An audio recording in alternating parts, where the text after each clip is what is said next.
Yang kami hormatin para guru besar, teman sejawat dokter spesialis anak di seluruh Indonesia, serta dokter umum yang mengikuti acara hari ini. Perkenalkan, saya Dr. Fadil yang bertindak sebagai moderator pada acara online simposium sore ini. Dengan mengucapkan puji dan syukur kepada Allah Subhanahu wa Ta'ala atas berkat, rahmat, dan ridhonya, akhirnya kita dapat bersama-sama mengikuti acara simposium online dengan topik Pulmonary Hypertension in Children, the series volume 2. Harapan terbaik, semoga acara ini berlangsung dengan lancar dan tentunya bermanfaat untuk orang banyak, serta anak-anak Indonesia khususnya. Baiklah, untuk mempersingkat waktu, berikut akan saya bacakan susunan acara online simposium. Yang pertama, materi etik yang akan disampaikan oleh Profesor Dr. Sukman Tulus Putra, spesialis anak konsultan, dengan judul Dilemma of Medical Ethics in Pandemic Era. Kepada Profesor Dr. Sukman Tulus Putra, spesialis anak konsultan, kami persilakan untuk menyampaikan materinya. Sebelumnya, saya akan membacakan curriculum vitae beliau, ya, riwayat pekerjaan dari sejak tahun 1987 sampai sekarang. Profesor Dr.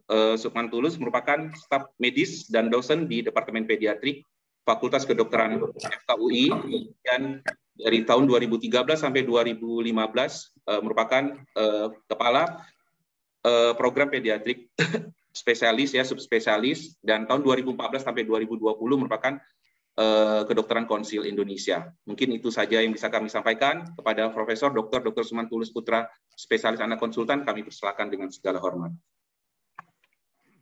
Terima kasih Dr. Fadil sebagai moderator dan sekaligus Ketua IDAI Cabang Jambi. Assalamualaikum warahmatullahi wabarakatuh. Saya ucapkan terima kasih pada kesempatan diberikan pada saya pada UKK Kardiologi yang bekerjasama dengan IDAI Jambi. Kemudian para pengurus UKK yang saya hormati, Dr. Rizky, Dr. Rizky, kemudian teman-teman narasumber, Dr. Penny, Dr. Bagus, dan juga semua hadirin yang hadir di seluruh tanah air. Sore ini saya akan menyampaikan sedikit sebagai refreshing saja barangkali untuk mengingat berbagai permasalahan etik yang mungkin muncul di dalam fase pandemi ini. Saya izin share screen, ya.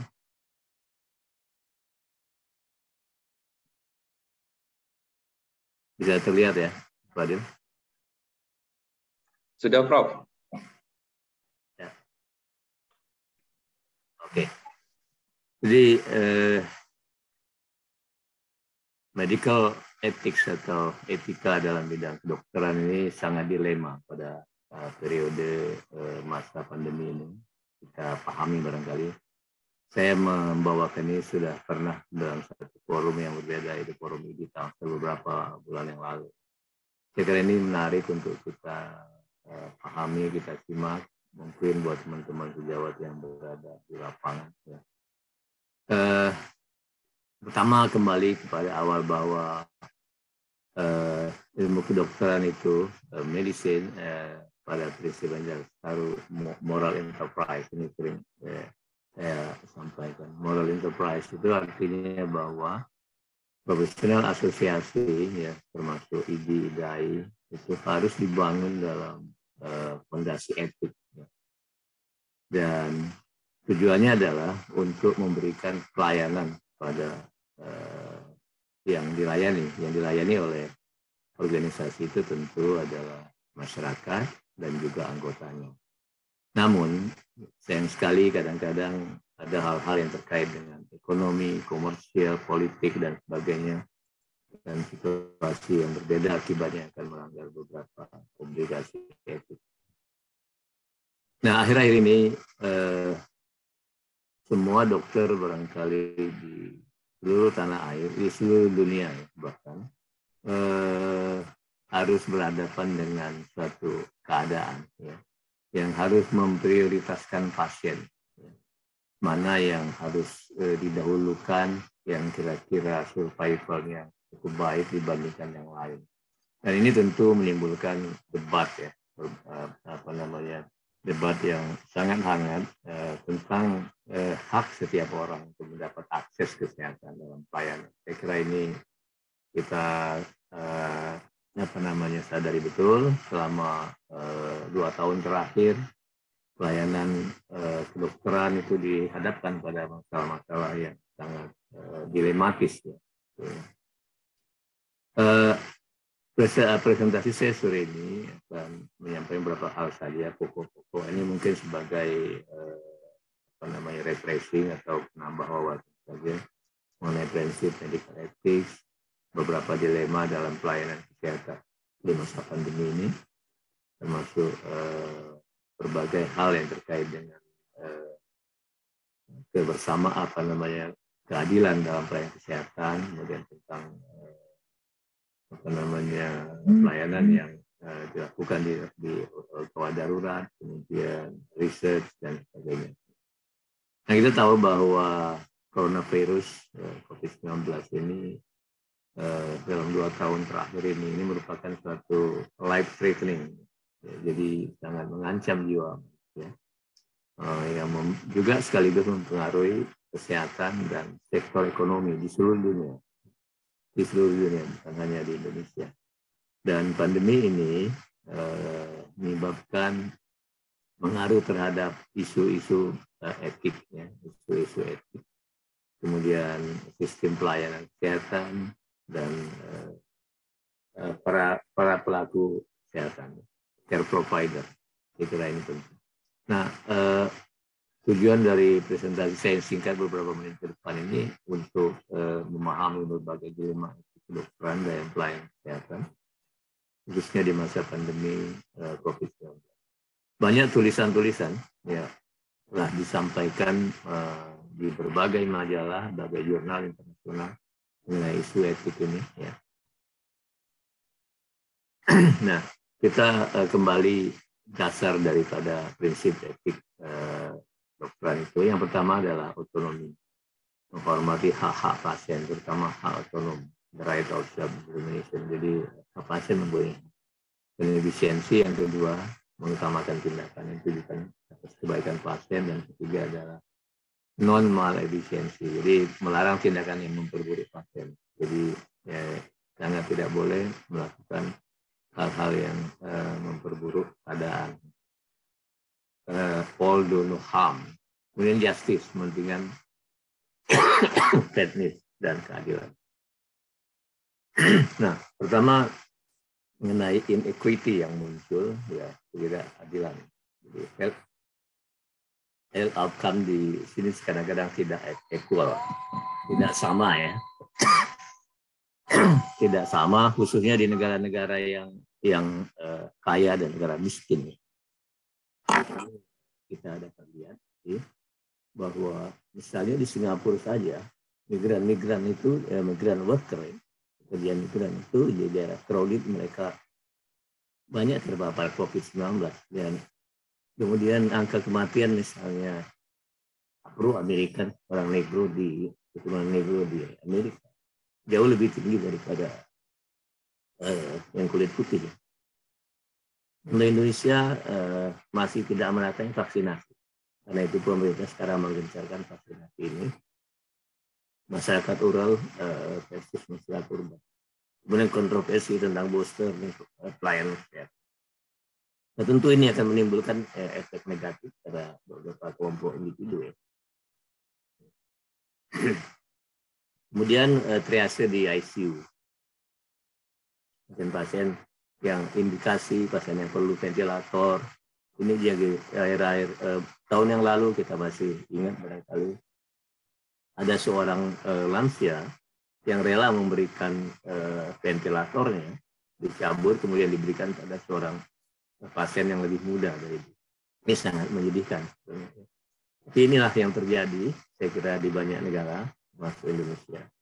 Kemudian ICU bed yang terbatas, obat-obatan dan Oleh karena itu sebetulnya diperlukan satu guidelines dan mungkin ini sudah ada sekarang ya. Kita lihat guidelines yang jelas sehingga memperhatikan nilai-nilai etik untuk life safety. Kemudian data privacy, data pribadi ya, kontak tracing dan sebagainya ini merupakan sebetulnya inilah hak pribadi seseorang, tapi ini harus dibuka ya. Harus diberitahukan siapa yang sakit ya. Kemudian dicari yang kontak dan sebagainya. Dan dalam keputusan MKEK tentang fatwa etik ya terkait dengan pembukaan informasi terbatas pada hal-hal yang relevan tadi. Penelusuran penularan tanpa mengungkapkan identitas kontak pasien, sehingga seringkali pasien disebutkan inisialnya saja. Kemudian beberapa legal aspek yang etik perlu diperhatikan.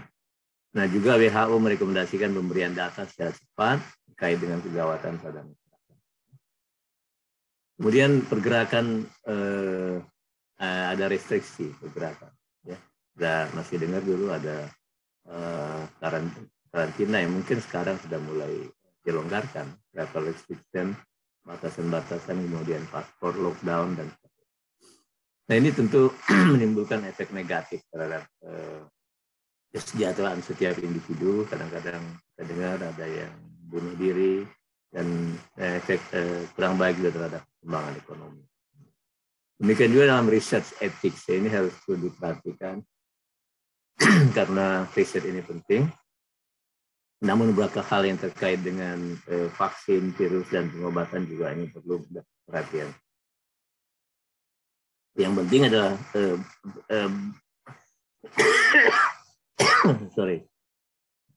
beneficiency dan non-beneficiency ini diperhatikan. Nah, kita mengetahui ya ini telemedicine menjadi alternatif ya di masa pandemi. Ada Permenkesnya, ada Perkonsilnya. Namun kewenangan klinis dan praktek kedokteran melalui telemedicine ini masih sangat terbatas. Dokter harus melakukan penilaian kelayakan pasien, kemudian jurnal konsen, rekam medis, kemudian larangan konsultasi tanpa via Pasienkes.